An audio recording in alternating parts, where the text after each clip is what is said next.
আমি একজন সাধারণ ব্যক্তি, কোনো নেতাও নয়, কোনো কিছুই নয়। সাধারণ ব্যক্তি হিসেবে সবার কাছে একটা রিকোয়েস্ট করতেছি, সেটা হলো এবার আইপিএল কেউ দেখবেন না।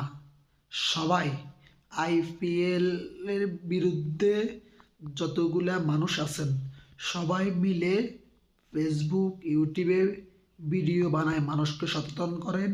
বড় বড় যারা কন্টেন্ট ক্রিয়েটাররা আছেন তারা একটু দয়া করে এবারে যেন মানুষ আইপিএলটা না দেখে সেভাবে সেটার জন্য যেন কথা বলে। ইতিমধ্যে সরকার আইপিএল নিষিদ্ধ করেছে, কিন্তু দেখার জন্য অনেক সিস্টেমে আছে, মানুষ দেখতে পারে। তাই মানুষের নিজে সচেতন হওয়া দরকার। মানুষ এবারে কেউ আইপিএল দেখবেন না। সবাই সবার জায়গা থেকে আইপিএল বয়কট করা প্রয়োজন। আইপিএল কেউ দেখবেন না।